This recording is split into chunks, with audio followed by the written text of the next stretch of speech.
Just বললাম গাড়িটা বন্ধ না হয়ে যায়, গাড়িটা সঙ্গে সঙ্গে বন্ধ হয়ে গেল। বলতে বলতে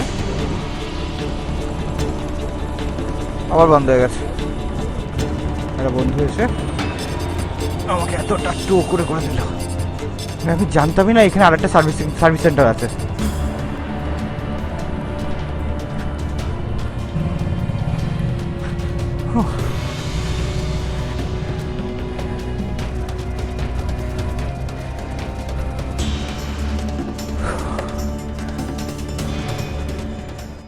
তো নমস্কার বন্ধুরা, আজকে নিয়ে চলে এসেছি তোমাদের সাথে একটা নতুন ভিডিও। তো আগের ভিডিওতে তোমরা দেখেছো কত কষ্ট করে আমরা সার্ভিস সেন্টারে পৌঁছেছি। তো তারপর থেকে মোটামুটি 5 দিন হয়ে গেল সার্ভিস সেন্টারে বাইকটা রয়েছে। তো গতকাল আমাকে ফোন করে বললো যে তোমার বাইকটা রেডি হয়ে গেছে, তো তুমি নিয়ে চলে যাও। তো আর দেরি না করে আমরা বাইকটা আনতে বেরিয়ে পড়বো। ঠিক আছে, এখান থেকে মোটামুটি অনেক কিলোমিটারই, মোটামুটি 17-18 কিলোমিটার। তো এখান থেকে র্যাপিডো আমি বুক করে নিয়েছি, 200 টাকা মতো দেখাচ্ছে। তো বাকি কথা চলো সার্ভিস সেন্টারে গিয়ে বলা হবে, বেরিয়ে পড়ি।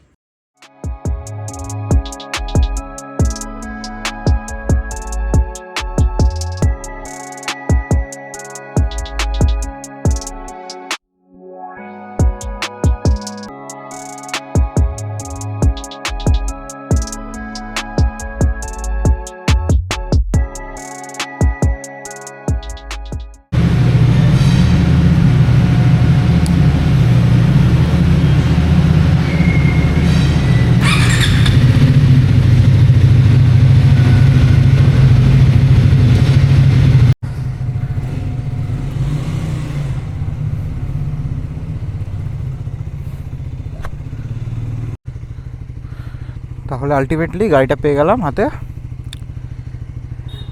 অনেক ভুগিয়েছে আমাকে, বাপরে বাপ, প্রচুর ভুগিয়েছে।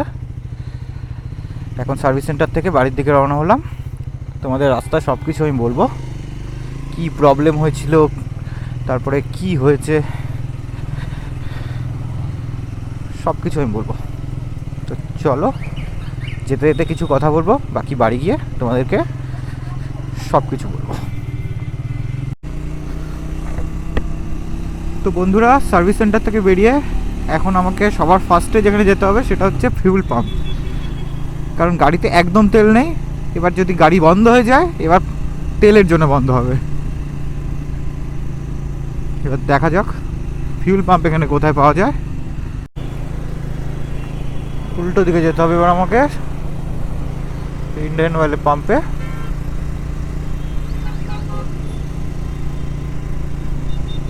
বাঁদিকে তোমাদের সিটি সেন্টার।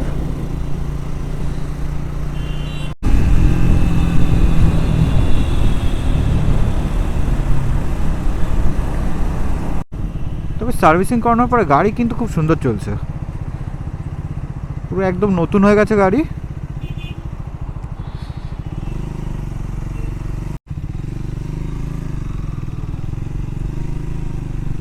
আরে বাপরে, এত বড় লাইন!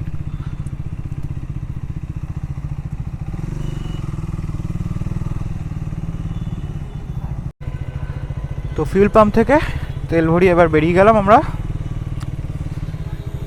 রাস্তায় খুব জ্যাম হবে, তো সেটা নিয়ে প্রবলেম নেই। কলকাতার রাস্তায় গাড়ি চালানোর মতো অভ্যাস আছে, এদিক ওদিক করে আমরা ঠিক বেরিয়ে যাব। নেই রে,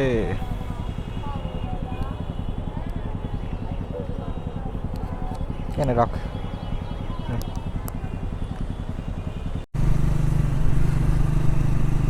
তো বন্ধুরা, প্রথম কথা হচ্ছে আজকে একদমই ঠান্ডা নেই, যেটা খুব ভালো লাগছে। না হলে পরে অন্য দিনকে খুব কষ্ট হয় ঠান্ডার মধ্যে বাইক চালাতে।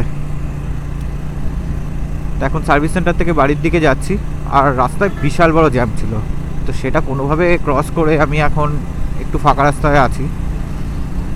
তো আসলে এবার তোমাদেরকে বাইকের ব্যাপারে একটুখানি আমি বলে দিই, বাকিটা বাড়ি গিয়ে তোমাদেরকে আমি নিয়েও এসেছি, যে জিনিসটা চেঞ্জ করেছি বাইকের, তো সেইগুলো সব তোমাদেরকে শো করে আমি ডিটেলসে বুঝিয়ে দেবো। তো তোমাদেরকে শর্টে একটু বলে দিই।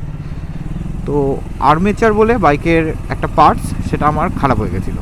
ঠিক আছে, ব্যাটারি ঠিক আছে, চার্জারও ঠিক আছে, এভরিথিং ওকে। তো সেই আর্মেচার চেঞ্জ করতে হয়েছে। এবার এটা ওভারহিটিংয়ের জন্যে পুড়ে গেল। তো সেটা কি কারণে পুড়ে গেল বলতে পারবো না, ঠিক আছে। তো আমাকে যেটা বোঝানো হয়েছে সেটা হচ্ছে ওভারহিটিংয়ের জন্য। তো ওভারহিটিংটা হচ্ছে একটা বাইকের একটা ইস্যু, সেটা আমি ফার্স্টেই তোমাদের প্রথম ভিডিওতে আমি বলে দিয়েছিলাম। তো এই যে প্রবলেমটা, সেটা আর কি দেখা দেবে নাকি এখানেই সলভ হলো, এটা একটা কোশ্চেন থেকে গেল মনের মধ্যে।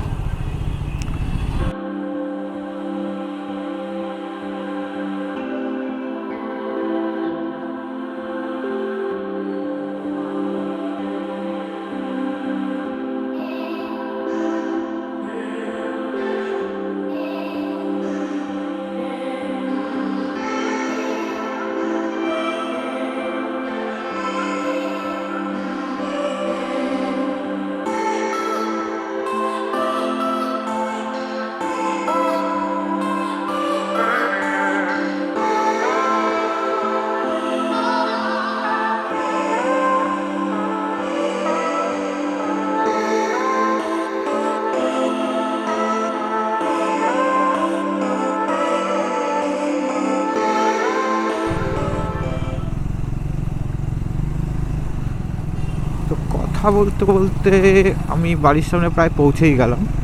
তো বাকি ভিডিওটা কন্টিনিউ করছি বাড়িতে গিয়ে। ওকে, তো তোমরা ভিডিওতে তো দেখলে কোনো রকম প্রবলেম ছাড়া আমি বাড়ি পৌঁছে গেলাম। এবার তোমাদেরকে দেখিয়ে দিই অ্যাকচুয়ালি বাইকে কোন কোন পার্টসগুলো চেঞ্জ হয়েছে। চলো। তো তোমাদের দেখাবো বলে আমি সার্ভিস সেন্টার থেকে পার্টসগুলো সব নিয়ে এসেছিলাম। এটাকে বলা হচ্ছে আর্মেচার। ভালো করে দেখো তোমরা, এটাকে আর খুলবো না। আর একটা পার্টস আমার চেঞ্জ হয়েছে, সেটা হচ্ছে ব্রেক প্যাড। এই দেখো, তোমরা কমেন্ট করে এটা বলো যে এই ব্রেক প্যাডটা আর চলতো কিনা।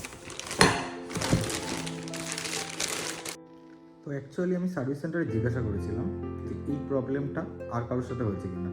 তো এটা একটা রেয়ার প্রবলেম, ঠিক আছে। এই নিয়ে আমার সেকেন্ড বাইক যেটাতে এই প্রবলেমটা দেখা দিয়েছে। তো বলতে পারো আমার লাকটা খারাপ, আর কিছু না। তো তোমরা যারা ফিউচারে এই বাইকটা কিনবে ভাবছো, একদম কিনতে পারো, কোনো প্রবলেম নেই। আমার সাথে যে প্রবলেমটা হচ্ছে সেটা তোমাদের সাথে নাও হতে পারে। তো ফিউচারে যদি কখনো প্রবলেম হয় সেটা তো তোমরা দেখতেই পাবে। আর তার জন্য কি করতে হবে, তার জন্য চ্যানেলটা সাবস্ক্রাইব করে রাখতে হবে। তো আমি তোমাদের জন্য নতুন নতুন ট্র্যাভেল আর বাইক রিলেটেড ব্লগ আমি নিয়ে আসতে থাকবো। তো চলো, ততদিনের জন্যে টাটা। নেক্সট ভিডিওতে তোমাদের সাথে দেখা হচ্ছে। টাটা সবাইকে।